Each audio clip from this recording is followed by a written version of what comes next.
मित्रांनो, मन धागा धागा जोडते नवा या मालिकेच्या आजच्या भागामध्ये आनंदी तिच्या आईला म्हणजे मालतीला समजावते. आई, अगं तू माझं नाव आनंदी ठेवलंस ना, मग माझी काळजी का करतेस? खरंच या डिवोर्समुळे मी खूप आनंदी आहे. आणि अजून एक गोष्ट, मी आता पूर्णपणे मोकळा श्वास घेण्यासाठी तयार आहे, कारण आता मला खूप भारी माणसापासून माझी सुटका आता झाली आहे. आई, तू माझी काळजी करणं सोडून दिलं ना, माझं सगळं काही चांगलं होईल. अगं आई, ही एक आयुष्याची नवीन सुरुवातही असू शकते. तू आणि अण्णा माझ्यासोबत असल्यावर मला दुसरं कुणीही नको, असं म्हणून ती मालतीला समजावते. तेव्हा मालती म्हणते, आई सप्तशृंगी, माझ्या आनंदीच्या आयुष्यात असाच आनंद येऊ देत, असं म्हणून ती आता साकडं घालते. आनंदीला मिठी मारते. त्यानंतर दुसरीकडे आदर्शला आता सार्थक हा घरात घेऊन येतो आणि भाई तू काहीतरी खाऊन घे रे, असं म्हणतो. त्यावरती तो सुधाला लगेच वाढायला सांगतो. हा आदर्श म्हणतो, डार्लिंग मला काहीच नकोय.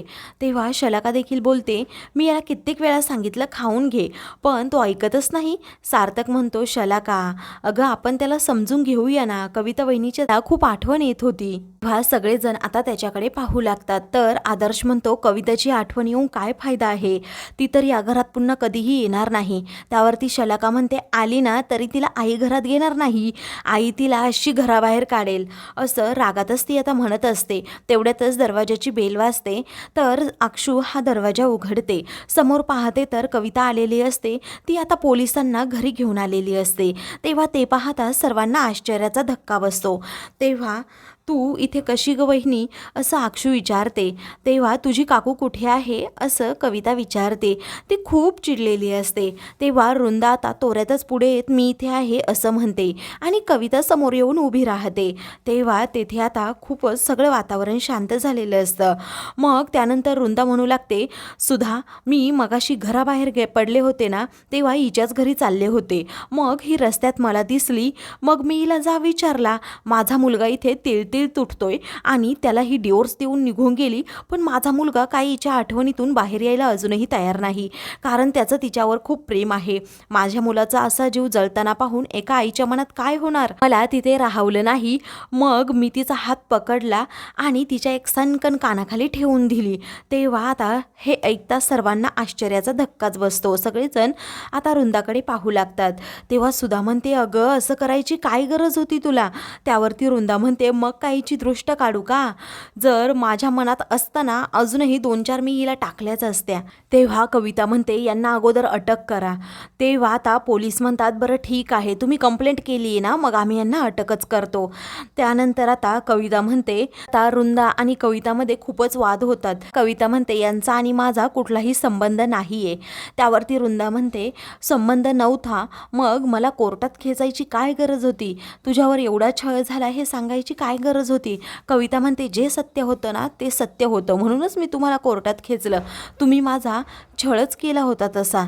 तेव्हा वृंदा आता गप्प बसत नाही. घरातील सर्वांसमोर पोलिसांसमोर म्हणते की तुला जिथे न्यायचं असेल ना मला तिथे ने, पण तुला भर चौकात भर रस्त्यात अशी चोपून काढीन ना की माझं नाव पण वृंदा राजाध्यक्ष नाही. तेव्हा त्या दोघींमध्ये आता खूपच भांडणं होतात. तेव्हा सार्थक म्हणतो, अगोदर तुमची भांडणं थांबवा, वाद थांबवा आहे. तेव्हा इन्स्पेक्टर साहेब, आत्ताही पाहिलं नाही ह्या कशा माझ्या अंगावर धावून येतात, मला मारण्याची भाषा करतात. अगोदरही हेच केलं आणि आत्ता डिवोर्स घेतल्यानंतरही हेच करतायत. तुम्ही यांना अगोदर अटक करा. तेव्हा पोलीस आता ठीक आहे असं म्हणतात आणि वृंदावर खूपच भडकतात. तेव्हा वृंदा म्हणते, तुम्हाला काय करायचं ते करा, अटक करायची आहे ना करा, पण मी मागे हटणार नाही. ह्या हिला चांगलाच धडा शिकवणार. माझ्या मुलाचं आयुष्य हिने बर्बाद केलं आहे. तेव्हा मी काय आयुष्य बर्बाद केलं तुमच्या मुलाचं, तुम्हीच नुसतं आमच्यामध्ये येत राहिलात, आमच्यामध्ये गैरसमज तुम्हीच पसरवलात, असं म्हणून कविता आता वृंदाला चांगलाच धडा शिकवते. तेव्हा सार्थक म्हणतो, वहिनी मी तुमच्यासमोर हात जोडतो, प्लीज हे अटकेची भाषा थांबवा अगोदर. पण आता कविता देखील ऐकायला तयार होत नाही, कारण वृंदानेच तिचं आयुष्य अख्खं बर्बाद केलेलं असतं. मग आदर्श म्हणतो, कविता, असं म्हणून तो आता पुढे येतो. दोघेही आता इमोशनल झालेले असतात. तेव्हा हे असं पाऊल उचलू नकोस आदर्श तिला म्हणतो. तेव्हा कविता म्हणते, तुला माहीत नसेल रे, आपलं नातं टिकवण्यासाठी मी काय काय नाही केलं. अरे आपल्या दोघांचं एकमेकांवर प्रेम होतं. इथे असताना मी काय काय केलं ना हे तुलाही माहीत नसेल. एक मुलगी घर सोडून आल्यानंतर तिला काय हवं असतं, नवऱ्याचा सपोर्ट, आणि तोच मला मिळाला नाही. तू नुसती तुझ्या आईची बाजू घेत राहिला आणि मला कधीच सपोर्ट केला नाही, मला समजून घेतलं नाही. अरे आपल्यामध्ये कधीच वाद झाले नाहीत, ह्या तुझ्या आईमुळे वाद झाले आहेत. तू मला नेहमीच दोष देत राहिला, त्यामुळे आपल्यामध्ये गैरसमज झाले. आदर्श एक गोष्ट तू लक्षात ठेव, तू खूप चुकीचा वागला आहेस. अरे शेवटपर्यंत मी आपलं नातं टिकवण्यासाठी प्रयत्न केले. तेव्हा तू प्रयत्न केले, काय प्रयत्न केलेस असं आदर्श विचारतो. तेव्हा ती म्हणते, हो विचार ना, तुझ्याच आईला विचार. तेव्हा वृंदा आता खूपच चपापते, ती घाबरते. त्यानंतर मग ती रागातच पुढे येते, म्हणते की हो केले प्रयत्न, पण मीच नाही ते होऊ दिले. तेव्हा आता सगळ्यांनाच खूप मोठा धक्का बसतो की आदर्श आणि कविताचं नातं तुटण्यासाठी फक्त वृंदाच जबाबदार आहे. आता ती रागातच म्हणते की इन्स्पेक्टर साहेब, अगोदर यांना तुम्ही पोलीस स्टेशनमध्ये घेऊन चला. तेव्हा वृंदा म्हणते, हो येते ना पोलीस स्टेशनमध्ये, तू पण चल आणि मी पण चल, मी तिथेही तुला चांगलीच झोडून काढणार आहे. त्यावरती आता सार्थक कवितासमोर हात जोडतो आणि म्हणतो, वहिनी प्लीज, अगं आपल्या दारात कधी असे पोलीस आले नव्हते, तू असं करू नकोस ग. त्यावरती कविता म्हणते, काय करू मग सार्थक मी, अरे तू किती वेळा आमचं नातं जोडण्याचा प्रयत्न केलास. त्यावरती सार्थक हात जोडून विनंती करतो, वृंदा काकी जे काही वागली आहे ना ते सगळं चुकीचं आहे, मी त्या चुकीचं समर्थन करत नाही असं म्हणून तो आता वृंदाची अजिबात बाजू घ्यायला तयार नसतो. तेव्हा वृंदालाही आता धक्का बसतो.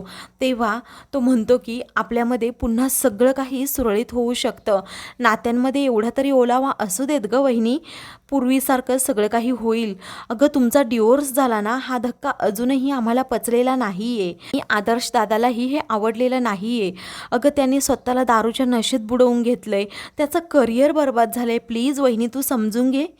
तेव्हा आता सार्थक खूपच रिक्वेस्ट करतो. ते पाहून कविता म्हणते, बरं ठीक आहे सार्थक, तू नेहमीच आमचं नातं जोडण्याचा प्रयत्न केलास, मी तुझ्यासाठी एवढं तरी करू शकते, मी ही कंप्लेंट मागे घेतीये असं म्हणून ती इन्स्पेक्टर साहेबांना चला असं म्हणते. तेव्हा जाग जा, मी तुला घाबरत नाही, तुझ्या धमक्यांनाही घाबरत नाही, तुला अद्दल घडवल्याशिवाय मी शांत बसणारच नाही असं वृंदा आता म्हणत असते. तेव्हा आता सार्थक म्हणतो, अगं काकू बस झालं आता, हे तू काय बोलतेस, तुला तरी समजतं का.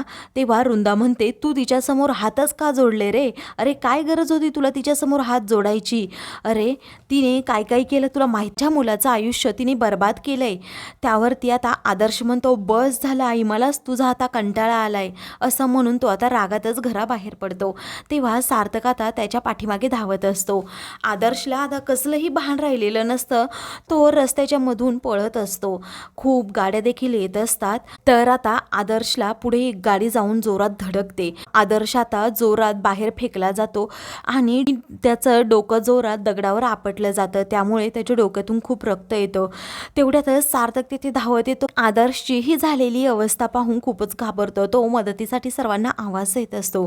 तर आता दुसरीकडे शकू आणि आनंदी या दोघीही गप्पा मारत बसलेले असतात. तेव्हा आनंदी म्हणते, सार्थक सर खरंच खूप चांगले आहेत. तेव्हा शकू म्हणते, हो अशी माणसं जगात असायला हवी. एकतर माझा नवरा दारू पिऊन पडतो आणि मग दुसऱ्या दिवशी प्रेम देखील करतो. तेव्हा सार्थक सरांना मी सगळं काही सांगणार आहे असं आता आनंदी म्हणत असते. तेव्हा खरंच सार्थक सरांना सांगायची गरज आहे का असं शकू विचारते. तेव्हा आनंदी म्हणते, हो आमच्या दोघांमध्ये आता मैत्री झाली आहे. शकू म्हणते, सार्थक सरांसारखा नवरा सर्वांनाच भेटायला हवा, असा जोडीदार असला ना मग काहीही टेन्शन नसतं. आनंदी आता सार्थकचाच विचार करत असते. तेव्हा शकूला आठवतं की ह्यांच्यासाठी औषधं घेऊन जायची आहेत. तेव्हा आनंदी म्हणते, पटकन जा नाहीतर मेडिकल बंद होईल. तेव्हा शकू तेथून जाते. आता मित्रांनो, पुढील भागामध्ये आदर्शला हॉस्पिटलाइज केलेलं असतं. तेव्हा त्याच्याकडे फक्त 24 तास असतात. घरातील सर्वांना आता खूप मोठा धक्का बसतो. त्यानंतर आनंदी तेथे येते. सार्थकला विचारते, आदर्श सर कसे आहेत. तेव्हा सार्थक आता खूप रडतो आणि आनंदीला मिठी मारतो. अशाच मालिकेंचे पुढील भाग पाहण्यासाठी चॅनलला सबस्क्राईब करा.